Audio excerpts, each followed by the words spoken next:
Yeah, And it might even cause a sprint. I think actually I've got a bin. And maybe it's not. It's just quite small.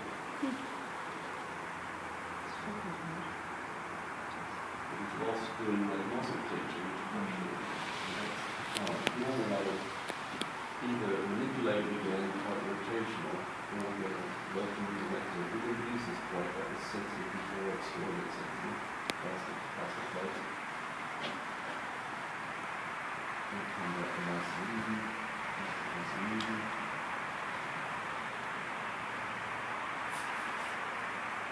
Wonderful.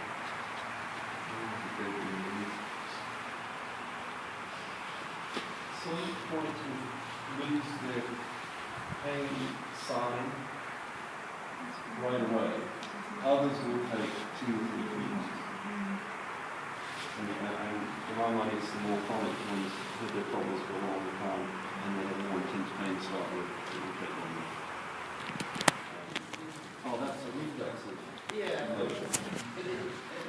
I'll see it that way, but Right. they won't be. So, well, basically, I mean, that brings up a good point, because I think I'll just borrow your pen to demonstrate. I often use toothpick. Yeah. And I do get clients because a lot of these horses have lost their range of motion, and they want to relearn how to stretch the top line, especially if they've hollowed. And one thing I get owners to do on a daily basis is to rake them progressively behind the tubus sacrali and in front of the tailhead, about halfway between, progressively. And for this guy, this is what we want to do anyway, which is walking in. But you want to just scratch that until you get this maximal spinal flexion, and that gives you the maximal stretch through the dorsal spinous ligament and the longissimus muscle, and basically the ataxias generally. So it doesn't take much work, but each horse has got their own tolerance to it, so you have to scratch whatever level it takes to get that up there. And the best stretch is on the collar or wall muscle. Wall muscle. The best stretch is you get them to do warm-up exercise, whether it's lunge or depends on what they're doing, but once they've warmed up, is to do that stretch, and you want to hold it for 10 seconds, 20 seconds, 30 seconds, a minute. What do you think? What's best? Yeah, really, 1 to 2 minutes in the beginning they're talking about. Well, anything that I treat stretch, that seems to be my job. Yeah. Oh, this is a stretch. Yeah. Yeah, because of course that's a stretch. And Yeah. you're like, No. okay, just stand still, Yeah. hold it, Yeah. and at least 30 seconds. It's only 30 seconds out of a day, but it's 30 seconds. Yeah. You need minimum people. Any questions? I'm sorry if I... Just quickly, but when you're doing that, basically your idea, it's not so much that you are doing specific scratch, but what you're wanting to do is to do that. That does the same thing. So that's the same thing. That's the same what, thing. so that movement That is what. reflexive movement exactly is to that stimulation. So that is just what your way of doing this is with a It's pen just- backwards and forwards. Yeah, it's so just a that's- tool. It's easy for a client to do. Sorry. You can... Yeah. Yeah, that. And I mean, I teach them to do lateral flexion as well. So you can rake them on the one side and rake them on the opposite side to make them lateral flex. So I try to teach them all the spinal flexion things. You know, the keratin is the other way to work with this end and between the legs, and laterally. Yeah. So all of those stretches I think are hugely important, especially for the layups that are standing in a box doing unhelpful things, you know, quite often. Yeah. Sadly, they're standing in there looking over the door, hollow. So feet on the floor, make sure that they got Developing a lovely brachiocephalic. And if they just won't do it, you know, if the horse is the type who's constantly looking over the door, that's a horse in trouble. Yeah, yeah. You know. But it's getting owners to take responsibility for that Yeah. and And they need to know realistically, can they invest both their time or pay for somebody else's time to do it? And if they can't invest, you know, you pays you money and he takes you. A horse on post-colic surgery, so that all those sort of stretches are safe for him to do. Yeah, for a colic surgery, the colic pain may have resulted in a bunch of Interesting when tight you were, abdominals. yes, when you were doing the back at the beginning, especially at the beginning and saying about the stomach and the spleen or whatever, he was sore or tight right side of its back, in the sort of the upper area, near the right dorsal, Right. presented as a right dorsal displacement. We've had more, but once in particular, I don't know if you remember the horse, I can't remember the owner's name or the horse's name, but years ago, I came down from Hertfordshire as an acupuncture referral, an eventer, and she wanted me to treat it for back pain. Yeah, I had back pain. So she came back, and she was willing to trade the thing down here weekly, and I think it was the second or third treatment. She came down and she said, you know, I didn't tell you, but he was having colic more than once a week, Yeah. and now he stopped colicking. And I said, well, your back pain is probably a reflection of this multiple colicking thing, rather than primary back pain. And, but I've had success on every chronic recolicking horse, and I mean, I'm only tending to take them on when they're colicking at least weekly. He was colicky. Yeah. Yeah. And I mean, the worst one, I had a horse who was colicking multiple times a day, and this owner couldn't cope with the stress.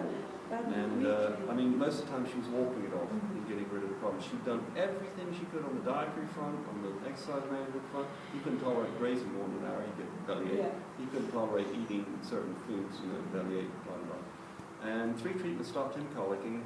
She, however, when I said, you know, maintenance is going to be required with this guy, because he had years and years of this history. And she admitted to me when we started that she was at the end of her tether and was prepared to let the horse go. Yeah. And he was about 17, 18, I think, anyway. Anyway, he lasted 6 months after 4 treatments, and then he had a massive colic, and she just had him put down and wouldn't have. She just, well, I was going out on a trip, okay, so the travel charge is about £50, and the treatment charge is about, so it's £100 a pot for her. And she'd already spent way over the insurance money on this horse. Because they'd done everything. They'd stuck the scope down the stomach, they'd stuck the laparoscope in the abdomen, nothing wrong, the bloods don't show anything wrong. Because it's a physiological autonomic nerve cock-up. And, you know, if she'd have... But what vet is going to refer a colicking horse to an acupuncture? Yes. You know, it's not going to happen. And I won't treat an acute colic, except conventional. You know, the only one I'm interested in doing acupuncture is this thing that's got this recurrence and very regular recurrence. So do you feel if she'd only just got hold of you, you could have sorted out that? No, no. A long time. Yeah, yeah. With a chance of not having it, you know, Yeah. need a long. You show On this side, and then I'll cross over and finish on the rump on this side to keep the flex coming this way. So yes, you get a whole group of Right. Yeah. Right. So when I cross over and we get to the monosacral, you maximally get a lateral, but also you end up getting the, you know, getting that flexion as well.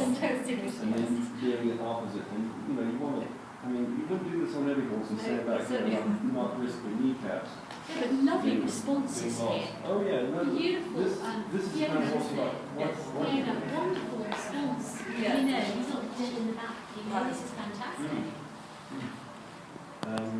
Richard Coombe, the guy who designed the surgery, gives a lot to the physical therapy side of this.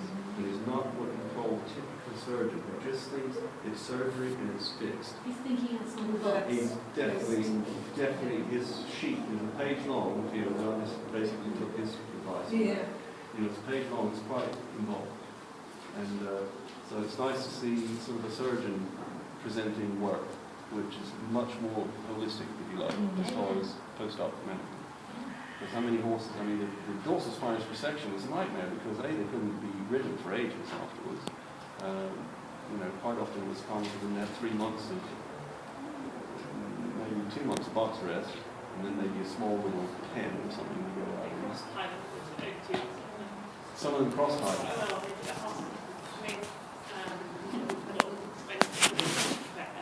Was he? And I think they still do it, yes.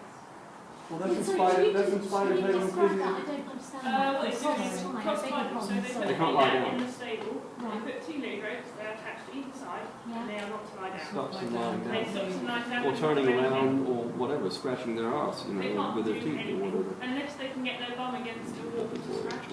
They literally can't do Well, anything. So And then then I that's do it. work post-op with therapists after that. From ground working, economies, everything. I see from the very first to the very last. And yeah, maybe yeah. I think one of the girls was just over a year before her back out doing anything.